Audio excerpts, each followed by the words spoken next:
Fans of the National Football League team, the Pittsburgh Steelers, welcome once again to another thrilling episode of the Steelers Hangover. My name is Bryan Anthony Davis from BehindTheSteelCurtain.com. I found this guy a few years ago from BehindTheSteelCurtain.com as well. His name is Tony Defeo. We are brothers from another black and gold mother, and I got to tell you, we are ready to roll and talk Steelers once again. Yes, we should be hungover from a Steeler victory in the playoffs against the Buffalo Bills and talking about the Steelers playing the Kansas City Chiefs. We are not. That's not the hangover because of last week, but there's still a hangover to go around. And with all of the Steelers news and everything that happened on Thursday alone, and then on Saturday even more, there is so much to talk about when you talk about your black and gold men of steel. So that's what we're going to do today. Thank you for everybody who is checking us out, whether it be live on YouTube or on Facebook, or if you are checking us out as well.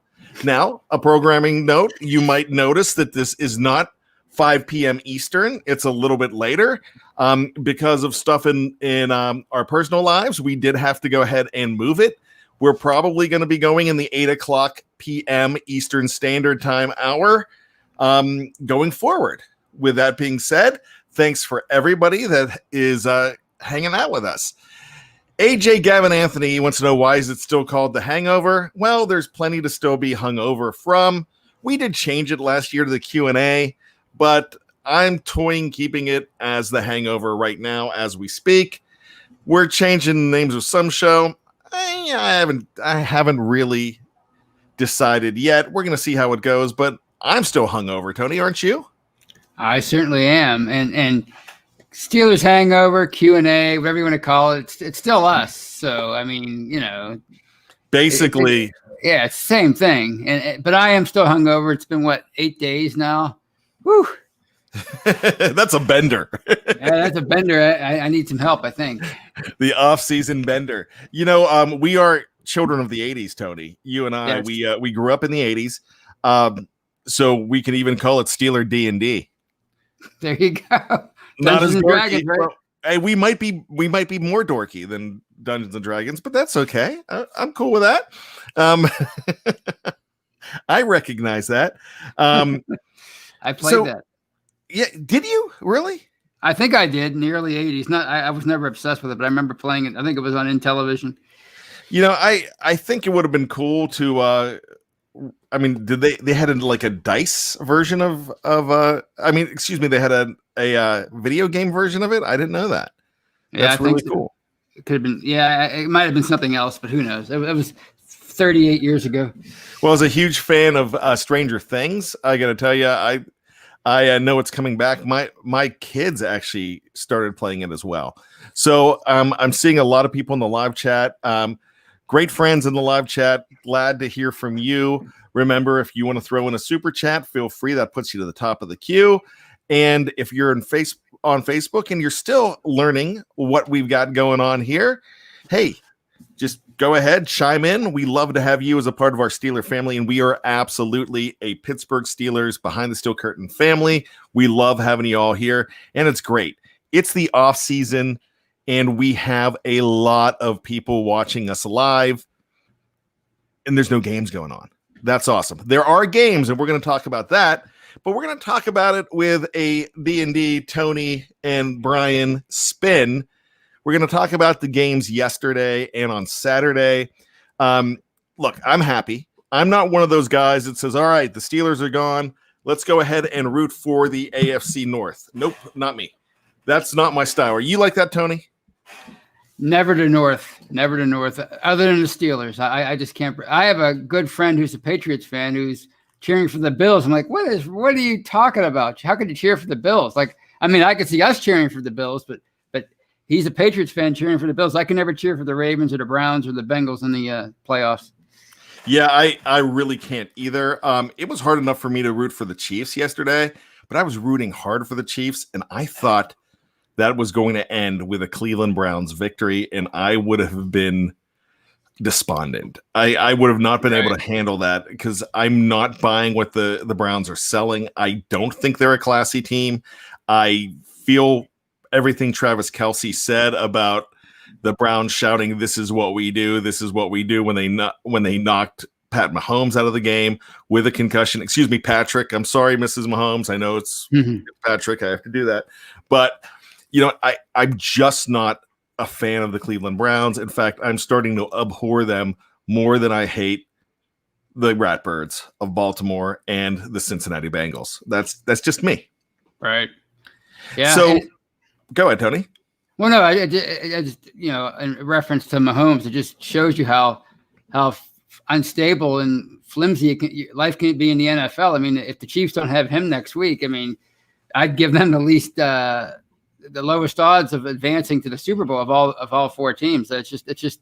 Hopefully he comes back just for the sake of the NFL because he's the face of the league now, and you hate to see the Chiefs lose their best player on the eve of the AFC Championship game. Absolutely. I don't know whether he's going to play or not. I talked to a concussion specialist today, just because I was at the doctor for something else and for my knee. And yeah, he and I have turf toe, and he said, "You're not starting on Sundays, so you're 49. You're going to be okay. It's not going to be that big of a deal." I said, "But it took out Jack Lambert, Right.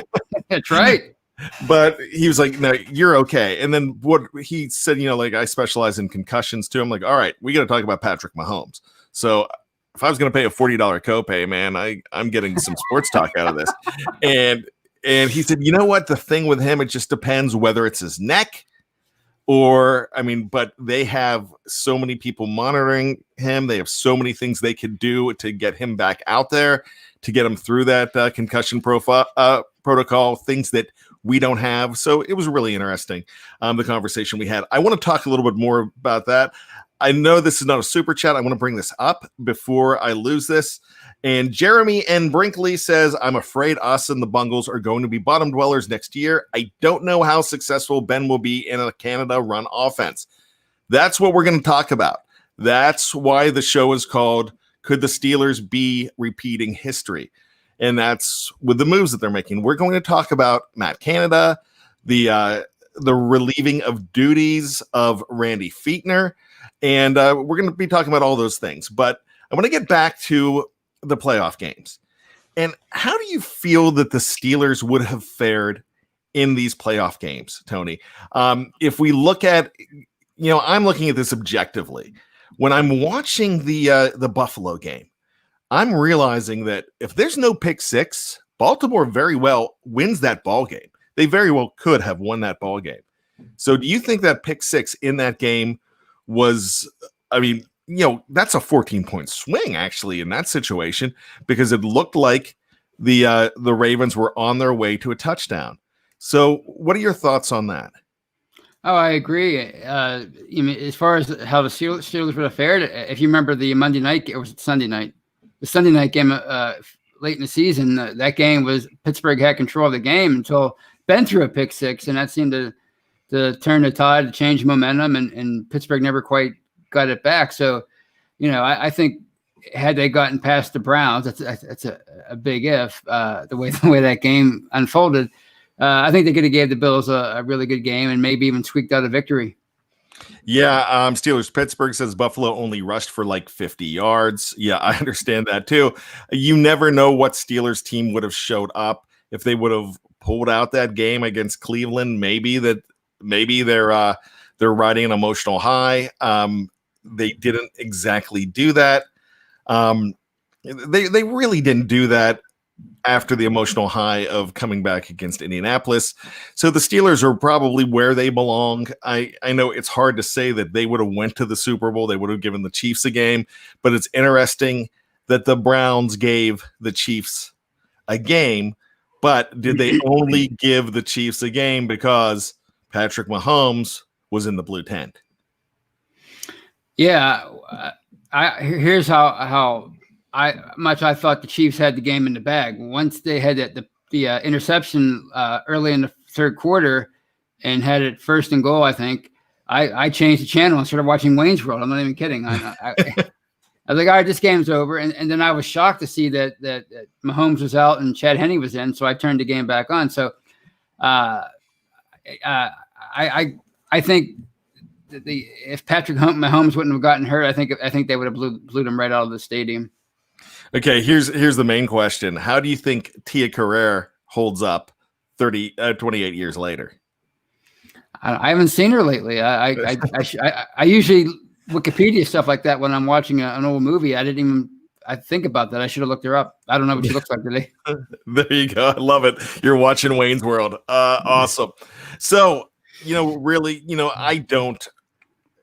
way the Steelers were going down the stretch, I don't really think that they would have beaten Buffalo. They're probably exactly where they belong based on what happened in the last 5 weeks of the regular season. But so the Steelers have recognized that they've made changes. They have 4 openings and actually 3, but as was just brought up on the live chat, some are saying that Matt Canada has not officially been named. David says that Steelers haven't made the Matt Canada hiring official yet. They haven't, but most of the time when that news comes out, it's usually going to be official. I mean, I did not see that. I assumed it was official, but that could make sense. But that might be something that they're waiting to do on Tuesday. I don't know, Tony. What are your thoughts on that? Yeah, I think it's pretty much official. When stuff like that gets leaked, it's almost always 100% accurate. So if that even makes any sense, what I just said, it's almost always accurate when stuff like that gets leaked. I mean, it's been a poorly kept secret all season that he would succeed Fichtner if Fichtner left. So I think he's going to be the guy. It's just a matter of them officially. It's just a matter of them making it official. Okay, so I'm looking at the live chat here. I've already seen some criticism. How would they fare in Buffalo? 2 question marks. Maybe show up for the Browns first. 2 question marks. Hey, look, this is a what if. I also said that they probably are where they belong, based at home on the couch after that first loss. Yeah, they could have showed up better against the Browns. They didn't. This is a what if scenario. We do a lot of what ifs here. So I'm just telling you that straight out. So, save those comments because, look, that's what we do. I told you it was going to be a different style, and this is a different style of show. If you want talking heads that are just going to tell you the straight up news, you're not getting it here. What we do a lot of different stuff. We think outside of not even the box. We think outside of the bun. We're like Taco Bell. Right. Remember that commercial, Tony? I do. I remember that commercial. It's a pretty good reference. It's just a hypothetical. Yeah. Relax, live chat. It's a hypothetical. It's like saying, hey, let's bring in Deshaun Watson. You guys don't mind saying that, but we're not allowed to talk about what would happen if they played the Bills. What's more realistic, them beating the Bills or trading for Deshaun Watson? I'll tell you, it's the first one. Sorry for that rant. Oh, I got Tony riled up. Yeah. So anyways, we've got a lot of people fired up here today. So I'm reading the live chat, and I really shouldn't be doing that because I don't multitask. Well, everybody knows that. So Tony, let's go ahead and look at the potential hiring, or it looks like it's not official, but it seems official. And Mark's jumping and saying he trades for Deshaun. I just don't. You realize that if you're going to get rid of Ben and a salary cap, bringing in a guy like that with the salary cap, I mean, it's probably not feasible. You're not going to have a lot of players now that you're going to have. Right. But anyways, so let's go ahead and look at this hiring, Tony. What was your knee-jerk reaction when Randy Fichtner was not renewed, along with Sean Surratt and along with Tom Bradley, and also the retirement of tight ends coach John Mitchell? It's just life in the NFL when you don't win.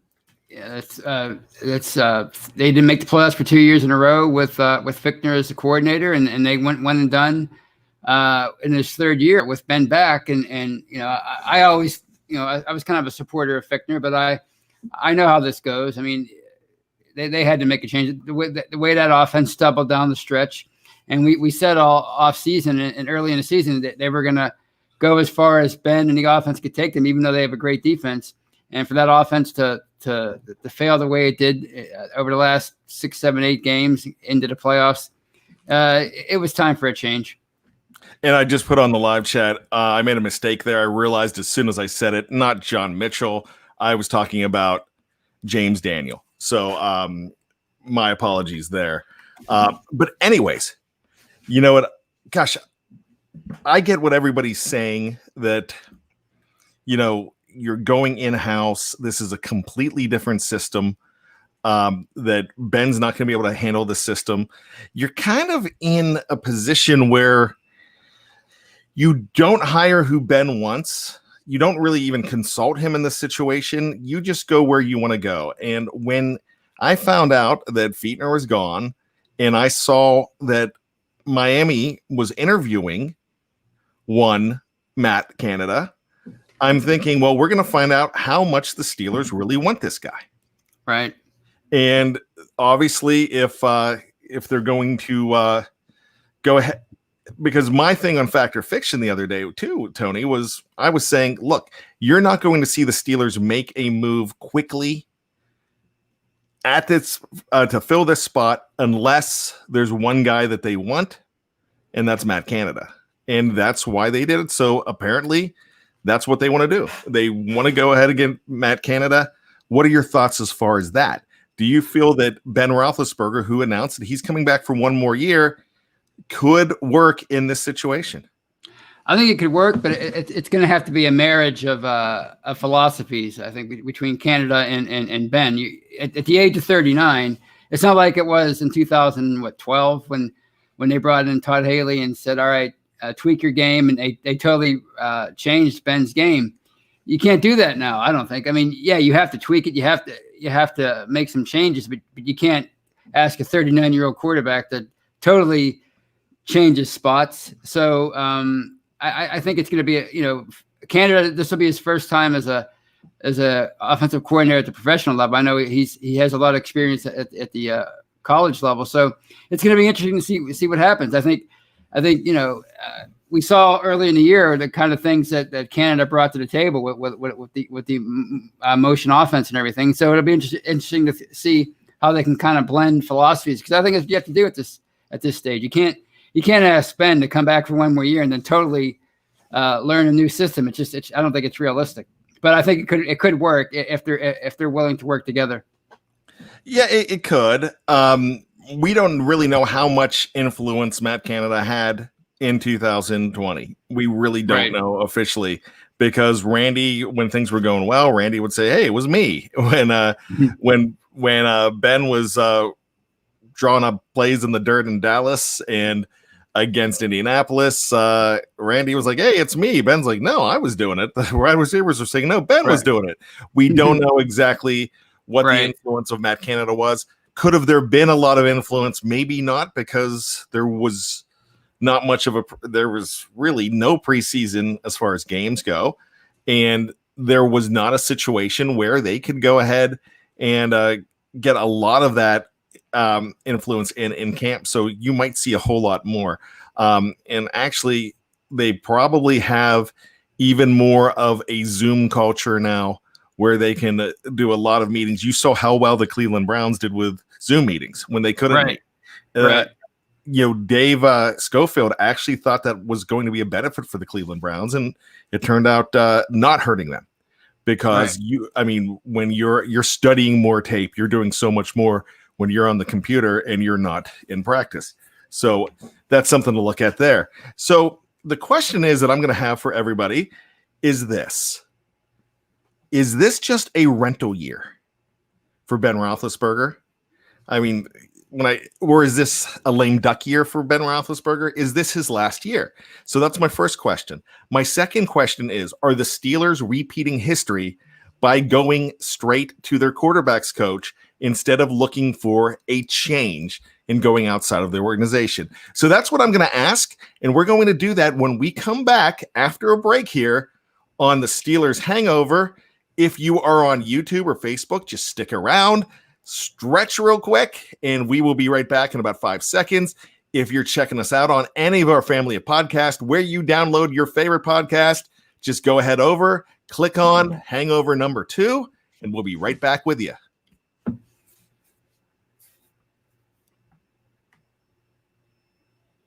BTSC Nation, welcome back to the Steelers Hangover. My name is Bryan Anthony Davis. Tony Defeo, you're alongside with me, my man. I sure am. I'm having a good time tonight. I needed this to stay awake. This is later than usual for me with my new job, so this is fantastic being with you. Yeah, well, I'm glad to be here too.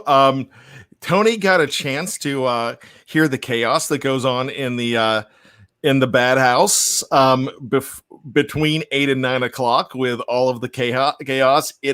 There were some threats made. You had my wife yelling, not at me, I'm not in trouble, but I witnessed it. Yeah, Tony heard it, and my wife just does not understand that that children before bed should not be throwing waffles at each other. So, right, unless they're throwing them at me because I'm hungry. And Tony's like, yep, that's why I don't have children. But no, I mean, just typical fun right before bedtime. And so I got a chance to escape all that. So thank you. I'm glad to be here. And we're going to be here on Monday nights between the 8 o'clock and 9 o'clock hour as we get a new standard put into place. And we will figure it out as we go along. That's what the off season's for. The off season's for tinkering, isn't it, Tony? Exactly. Yeah. I mean, you make changes, you experiment, and you see how it goes. I mean, we have 9 months before we have to worry about changing things up again before the season. So let's see let's see how this new format works. Well, I tell you what, I'm just glad to be here regardless. I am thrilled to see how many people are checking us out live. Right. In an off-season show, that's what makes you. I got to tell you, if you are checking out this show or listening to this show and it's the off season and the Steelers are not playing next week, the Steelers are not playing until September, you're checking it out, that means you're a true Steeler fan. I don't care what your views are. And guess what? Any views are welcome. Look, you don't have to agree with me. Tony will tell you. Tony knows me. Tony's known me a long time now. Tony knows I'm wrong a lot, right, Tony? I don't know that, but I know you take everything in stride, which is what you need when you're talking Steelers, because it can be pretty intense. And I bet you, not only are they in the live chat, but I bet you half of them have a mock draft already drawn up, and they probably drew it up like an hour after the playoff game. That's how dedicated those people are. Yeah, I'm already thinking about mock draft. We're not going to do that yet, but I'm going to tell you this for all of you. I'm glad Tony brought up mock drafts. Check out on the website, Dave Schofield will do mock draft Monday every single Monday, and he'll show a different mock draft that he's seen as far as the Steelers' possible number 1 pick. I didn't get a chance to see it yet today, but I'm excited to check that out. So make sure you check that out. But right before the draft, 2 weeks before the draft, Tony and I are going to do our own mock draft. Yeah, Tony hates that because it's a lot of pressure. Well, I mean, I gotta ramp up to it. It takes me a while to ramp up to the draft, so I have to really study this year. And then the week after that, we're not doing the mock draft. We're gonna be Roger Goodell. We're just gonna be announcing the next pick, right? Because you will be doing the mock draft. We will take 32 of you to take the first 32 picks in the draft, and you will go ahead and announce it live on the Hangover, and it'll be a lot of fun. We did it last year. A lot of people, I'm seeing a lot of people in here already that were involved in that last year. So that's a lot of fun. So we'll be doing that too. But like I said, if you're checking us out right now, you're a dedicated Steeler fan. You have the right to be frustrated. You have the right to be hopeful. You have the right to be anything that you want to be because that's your Steeler opinion, and we respect that as long as you're cool about it. Now, you guys do a great job at throwing trolls out of the live chat too.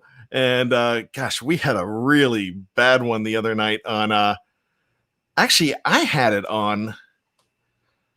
I think somebody got rid of them on my Tales from 2 a.m. yesterday. But so that's a show that we brought back for the offseason too. We just had a terrible Browns troll. And I'm like I said, we have had fans from every other team come in, and some of them are so cool, and they're really cool about it, and I love it. Ryan O'Toole says draft beer is the only draft I'm interested in right now. That's really funny. But in April, you might be thinking different. The draft is like April 29th, 30th, and 1st. And you know what the worst thing about the draft this year is going to be? What's that? It's in Cleveland. Don't they have enough? They already beat the Steelers. Now they get to host the draft. Come on, that's too much for them for 1 year. They need to spread it out because they're not going to. Their future's probably going to be bleak after a couple of years. So they need to spread these good things out. Yeti says, love the show. It's my therapy with the Steelers brothers and sisters. Yeti, I appreciate it. It is therapy for a lot of us. John Knox asks, what's the recent history? I just got here. So the recent history is 2018. And we go back to 2018. The Steelers part ways with one Todd Haley. They're parting of ways is your contract's up. We're not going to renew it. A day later, not even a day later, the same day, they say quarterbacks coach Randy Fichtner is our new coach. Right. Now, back then, they didn't post it. They didn't do anything. We all knew, though, that was Ben's hire. I don't think that this is Matt Canada is exactly Ben's hire. I don't really think that they're consulting him too much this time around, being the fact that he might have one more year left, and that's it.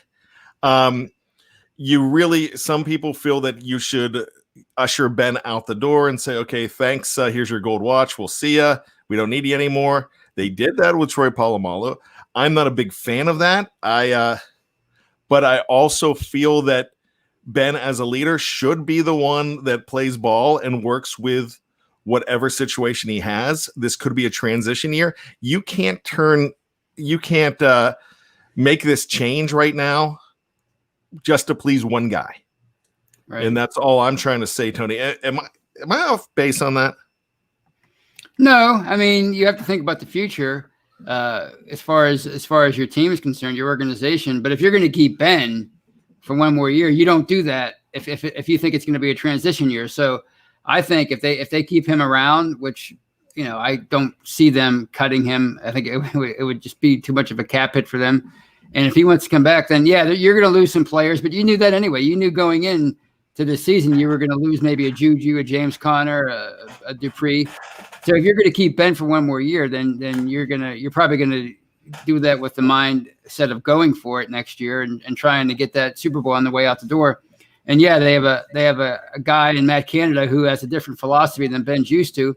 That's why I said earlier, if you're going to do this for 2021, you got to have a marriage of philosophies between the two of them. So I don't think I think you're right, but I don't think it's I don't think it's going to be a transition. I don't think they're looking at it as a transitional year. I think they're looking at it as we have to go for it, and this is our best chance to go for it with Matt Canada as the coordinator. I am seeing some new names in here, and hey, if I botch your last name, go ahead and spell it phonetically in the live chat, and I'll correct myself. So I'm going to try this one, Gino Capinu. I'm going with Capinu. What do you think? Capinu. I think Capinu for some. Capinu? Yeah. That's a cool name. I like that. Can this team get to a Super Bowl with Mike Tomlin again? That's the $1 million question. Yeah. They actually can. They were on the right track this year when things fell apart. When I'm saying things falling apart, the defense. That's and a lot of the reason the defense fell apart. You didn't lose just one linebacker. You lost that linebacker's replacement. And I'm talking about Devin Bush and one Robert Spillane. Then you lose Bud Dupree. Right. And that's a big one. That's a whole new thing. And they still were playing very good football. So, that's the thing there. I mean, they still have it where they could make a Super Bowl. The key to it is this, and Justin Schur says it. Bryan and Tony, what is your ultimate goal you both would like to see with the coaching decision for the new offensive coordinator? And John Knox says, I'm getting to a point here. Give Ben a number 1 defense and a Derrick Henry-ish running back, and things will be pretty good. They had pretty close to that number 1 rushing defense. Right. Actually, that number 1 overall defense, they were pretty close. They had a very good defense. They got hurt at the end. They got COVID at the end with, losing Vince Williams down the stretch for 2 games, losing Joe Hayden. And don't forget, when somebody comes back from COVID too, they're not automatically 100%. It seems like it takes them a little bit to get back into play. I mean, I think you definitely saw that with Vince Williams. So my ultimate goal for the coaching decision for the new offensive coordinator, a guy that could coordinate a good running game. Mike Munchak was a rush game coordinator as well as an offensive line coach. Of course, he had head coaching experience. He was a Hall of Famer. You're not going to get that kind of guy. Now I can't remember who mentioned it. And it was way back there at the beginning of the show. And if you did, I'll recognize your name when I find it. They said that Doug Marrone was a very good, who late of Jacksonville, who was a very good offensive line mind. You get a guy like that, that would be absolutely amazing. You never know, because that's the same thing that Mike Munchak did to get back in. That would be a very good hire. I don't know a lot of offensive line coaches out there like I would have known offensive coordinators out there. I knew a lot of the names. But what I'm saying, you got to get the running game back. And to get the running game back, you need to be able to open holes for him. You know you're going to draft an offensive lineman, either 1 or 2. Right. They're bringing somebody in. I would imagine that. Let me ask you this. You think a center's the top priority now? Even with Marquise coming back maybe for 1 year, Marquise, if he's back, he's said to be, Ramon Foster says he's 50-50. Do you think that's more important than an OT or a guard? I think it is, because I think they have prospects at tackle. You have obviously Shooks, you have Zach Banner, who they've developed both of these guys. And of course, Matt Filer's had a pretty good run at right tackle. So you have options there, whereas center, not so much. So if you go into 2021 under the impression that Pouncey has 1 more year and then he's going to call it a career, or maybe he calls it a career this year, then you have to make center your number 1 priority, because you assume David DeCastro was coming back, and obviously we all love Kevin Dotson, what he did this year and his potential. So you're pretty much set at guard. So you have to go. I think you have to go with center. Do you feel that guard with? I mean, DeCastro. I think. Let's say this: a lot of people are down on DeCastro right now.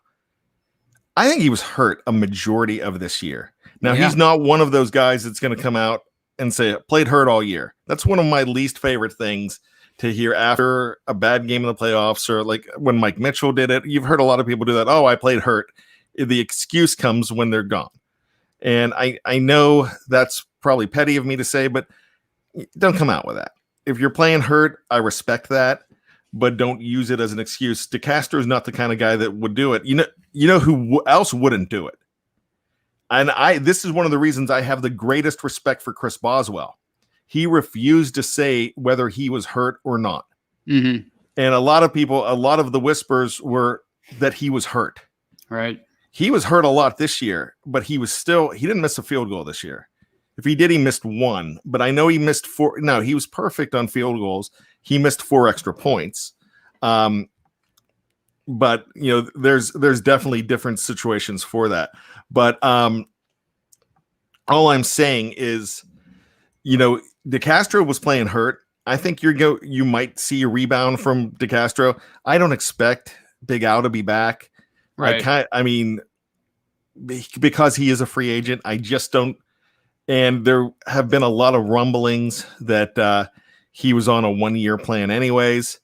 Pouncey, kind of expect Pouncey to come back. but I think he comes back to the end of his contract, and I think there's one more year on that deal because they kicked the can down the road on him, Right. all of Ben. So we'll see what happens there. If he does come back, you do go ahead and you bring somebody in, you groom them for a year, and that's Right.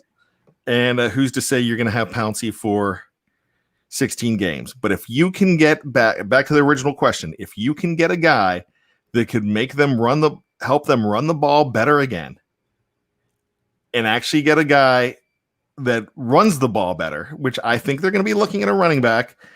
I think with a running back, we've seen a lot. You can get a great running back in the second or third round. You can get a starting running back. I mean, look at the guys that the top rookie running backs that everybody's excited about. Now, Clyde Edwards-Helaire, he went first round, but he went number 32. He almost went in the second round.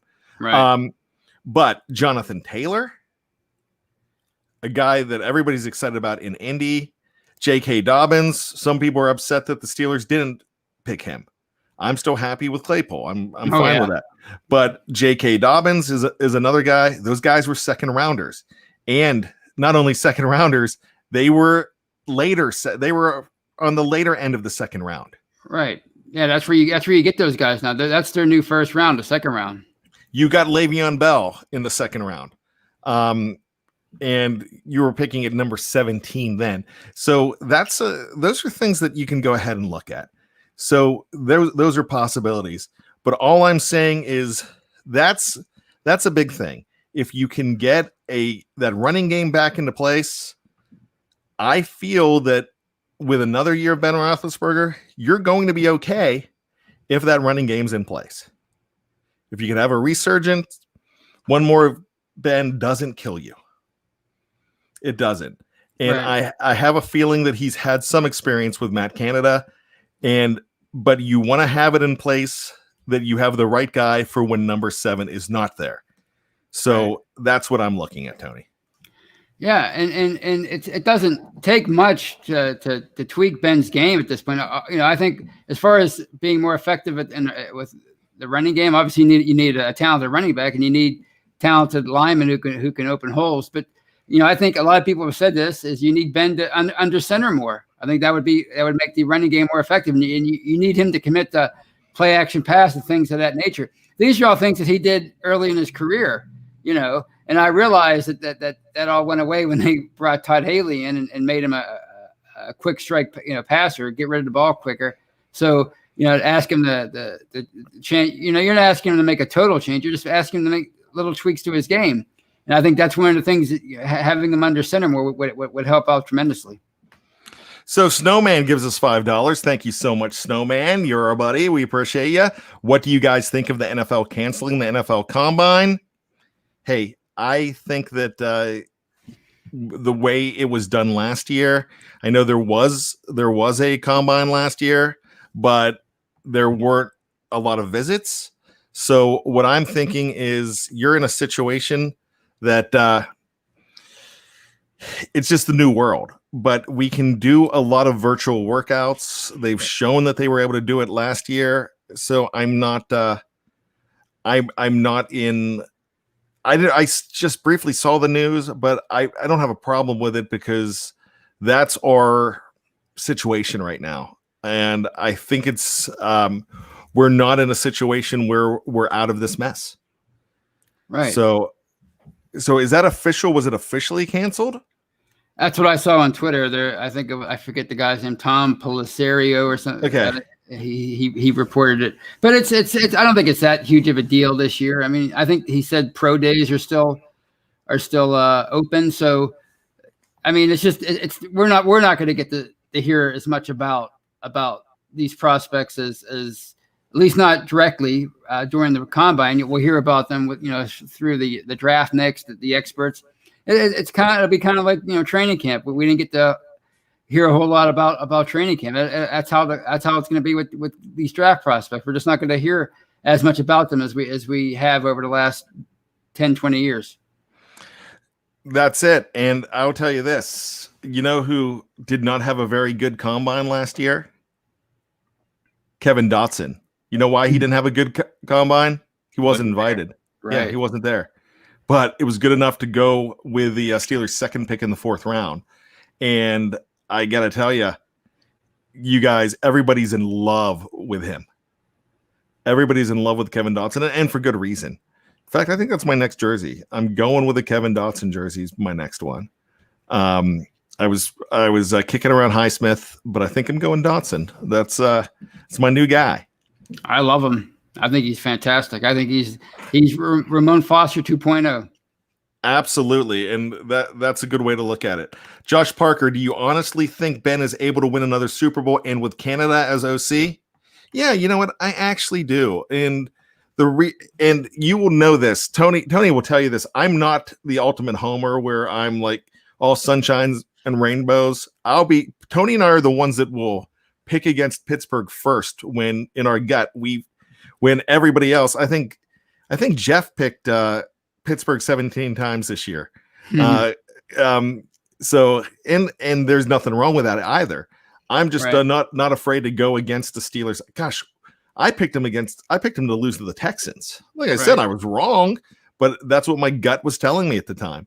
I didn't expect them to start out the way they did. I think Ben has a Super Bowl run in him, but he's got to have a running game. Right. And they've got to throw the ball downfield.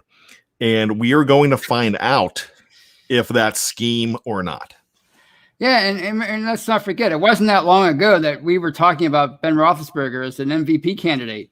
So maybe if there really was something wrong, as much as I supported Fichtner, maybe there was just something wrong with the philosophy and his game planning. Maybe somebody like Canada, who's had some success in college and who's been around, maybe he can be that missing ingredient that Ben needs to give him one last push. Absolutely. Snowman asked, "What's wrong with sunshine and rainbows?" Yeah, I'm that guy though. I just go with my gut. My wife will tell you my gut's not always good, but the thing about that is I'm glad when I'm proved wrong a lot of the times, and sometimes I wish I was proved wrong. But there you go. SteelDog88 gives us $2. Thank you, SteelDog88. If Rodgers and Brady can do it, Ben can. Yeah. Look at what Brady's doing. He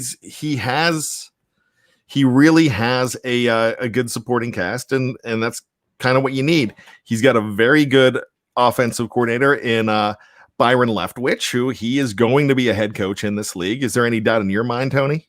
Oh no. I mean, I think the definition of old is realizing that Byron Leftwich is now a head coaching candidate, and he's like a decade younger than me. I can't believe that he's risen so fast in the coaching ranks. It's amazing. It's a testament to him. Man, gosh, Sean McVay's 15 years younger than you, I think. I know, but I don't remember. I remember Byron Leftwich being drafted almost 20 years ago. Yeah, he was drafted right before. About 8 picks before Troy Polamalu, actually, in that draft. I remember that. Really interesting stuff. I was thrilled when they brought him in. So there's going to be so much to talk about, my friends. We really appreciate you coming in. The question today was, will the Steelers repeat history with the going just 3 and out with coaches like this? And bringing your offensive coordinator in. They did it last time. It did not work. I was not from the beginning. I hated the Fichtner hire. And the reason I hated the Fichtner hire is because I just felt like it was Ben's pick and they didn't give it any thought. I think the Steelers I think this change has been on the forefront for a long time. They typically don't fire coaches. They really let their contracts run out. I think when Matt Canada was brought in March, I believe it was March, I think the thought at that time was that he was the next offensive coordinator of the team. A lot of people thought that, and we're seeing it as a reality. Whether you like it or not, we're going to see what happens. And it's just like anything. When I jump on a plane, I'm hoping my pilot is having a great day, and I might find out that I might see him yelling at a flight attendant beforehand, and he could be a jerk, but I hope he's a great pilot. And that's what I'm hoping with Matt Canada. I actually have not heard anything negative about Matt Canada as far as the person he is. I don't really care. I just hope he's a good offensive coordinator, and we'll find out about that. Snowman throws this in real quick. I was getting ready to wrap everything up. The Ratbirds released Mark Ingram. Apparently ESPN is saying that. They also let Robert Sniffin the Turd go earlier on today. And the only reason I say that because I know Jeff and Tony will always laugh at that joke. And I got that from a Redskins fan when he was a Redskin, a Washington fan. So with that being said, hey, thanks so much for everybody that hung out with us. We're going to be talking like this. We're going to be going over great scenarios in the future. Now the live chat is excited that the Steelers could pick up Mark Ingram. I actually don't think that's going to happen. But you never know. I heard some people saying, "Hey, pick up Frank Gore." Wow, he's 40 years old. No, I think he's 38. But I mean, you never know. You bring a veteran guy like that in, not to be just to help groom. I mean, those things happen. So we'll just see. But with that being said, thanks so much, Tony. I appreciate your time, my friend. Oh, you too. It was great. Great talking to you. Great. It was very therapeutic to go over some things. And hey, this team, people are. I just want to say, like, people keep talking about how next year they're going to be horrible. But if they have Ben back, and I know I've said that last year, but if they get Ben back and lose a few players, and you don't know who they're going to sign, and you don't know how their draft class is going to be. I mean, they could still have a good year next year. Just because they lost in the playoffs doesn't mean they're going to suddenly be a 3-13 team next year. Absolutely. And as my good friend Rod L says, just improve the O-line. Yep, that's what you got to do. Thaddeus wants to re-sign Bam Morris. You could do that too. John Knox now wants Tim Worley. So here we go. I'll throw in one. Elton Veals, Leroy Thompson, and Merrill Hodge. Bring those guys back too. So for Tony Defeo, my name is Bryan Anthony Davis. So glad you hung out with us tonight. We will talk to you next week around the same time. Until then, we've got to quote the great and late Rowdy Roddy Piper when we say, just when you think you've got all the answers, we keep changing the questions.